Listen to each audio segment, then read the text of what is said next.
Hello everyone, my name is Praful Kumar and today I am recording this video for project 2 for the subject design and analysis of reconfigurable systems. Today I'll be designing a 32-bit counter. So how you do that is you go to file first. We have to create a project. So you click on new project wizard here and then click on next. I'm gonna choose a folder.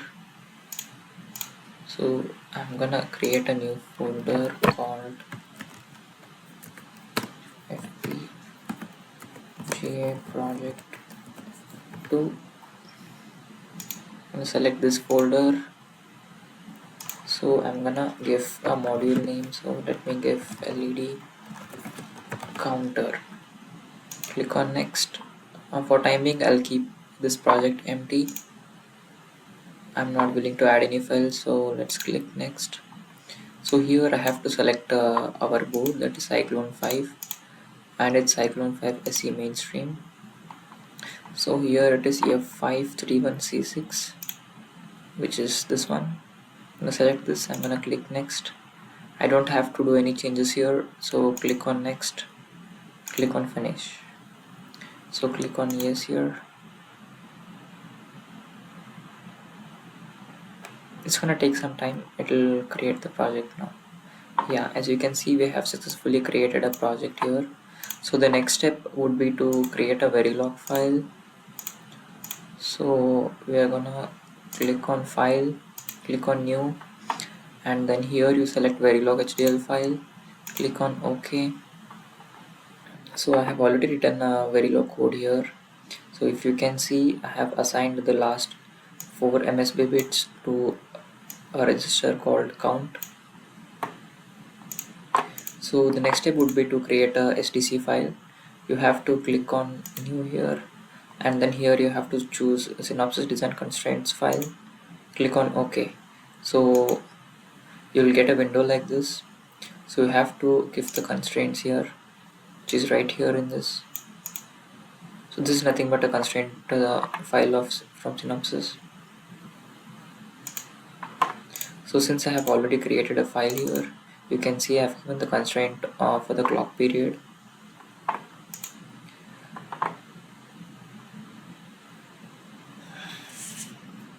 So the next step would be to assign pins. So the way how you do that is, and before you assign the pins, you have to take care of something, that is you should not compile the code before you assign the pins. If you compile the code, then the Quartus Prime will automatically assign random pins. So this is something we should be taking care of. So to assign pins, go to assignments, click on pin planner here. So now you can see a window like this. So initially when you do this, you won't be having any of these nodes. So you click on the new node and then you give a name to the node, and then you have to give pin location here. So as soon as you do this, you'll be able to see the voltage, fitter location and all of this stuff. So you don't have to give direction. So once you compile the code, Quartus Prime will automatically assign the direction based out from your code. So since I have already compiled the code, you can see the pins here that has been assigned to the different registers. So for 10-bit MSB counter, so you have to make the change, that is here. You select the last 10 MSB bits of this variable pre-count, and then you assign it to another register, that is count. So here you'll be able to see 10 LEDs, out of which they blink for the last 10 MSBs as soon as the counter counts up, or if you choose the direction to be 0, then the counter will count down in that manner. The code.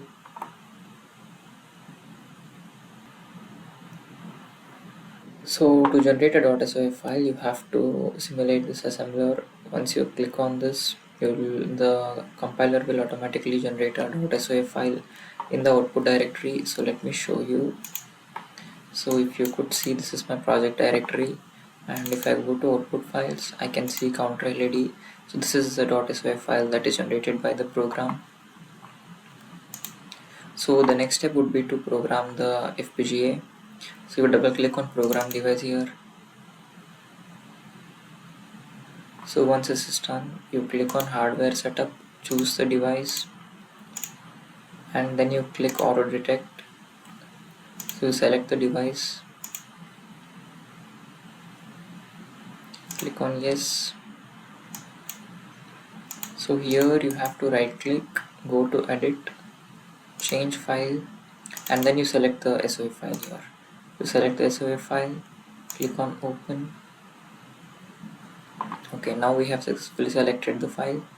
You should take this option, that is program, and then what you do is you click on start.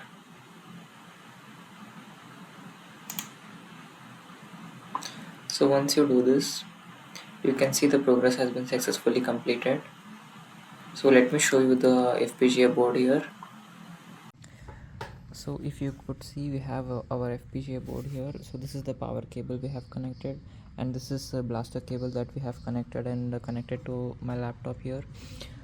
Now I'll show you the output here. So if you can see, we have the output here for down counting.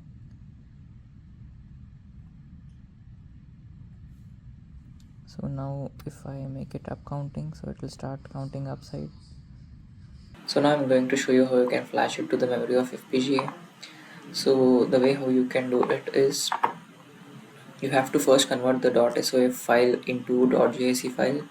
So you go to file, you can choose this option, convert programming files, and you'll see a window like this.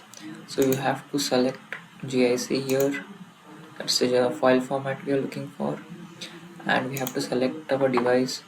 So you go to Cyclone 5 and then you select this as active serial. You look for EPCS 128, EPCS 120, which is here. Once I select this, I'm gonna click OK. So this should be active serial mode. So once it is done, you click on flash loader, click on add device, you select Cyclone 5. So here this is 5, yeah, this is the one, 5CS EMA5. You click OK. So I've selected the device. Now you have to select the SOA file. You click on this, click on add file, go to output file. So here is a SOA file generated. Click on this, click open. So now after this is done, you click generate. So since I have already created a file, I'm gonna just click on no.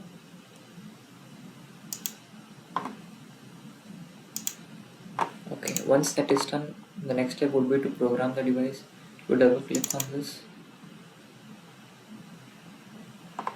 Now you have to do hardware setup. Okay, this is already done, so we don't have to do this again. You click on auto detect, select this device, click OK, click on yes. So you right click on this, go to edit, change file, and then here you have to select the JIC file, click on this, click OK. Okay, now you can see the memory here. So we are going to program our code into this memory, so that even if you restart or even if you lose the power into the FPGA board, you still have the code, bitstream code, that is encrypted. So you take this option and then you click on start. Once you click on start, you'll be able to see the progress here. So it has started to upload the code into the memory.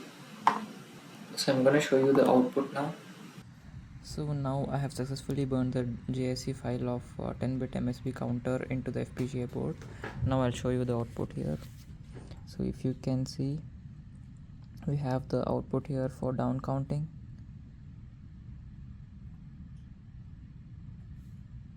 So now if I make it up counting, so it will start counting upside. And now let's say if I turn off the FPGA board and then if I turn it on, I still have the counting. So that means that we have successfully flashed the JSE file into the memory of the FPGA.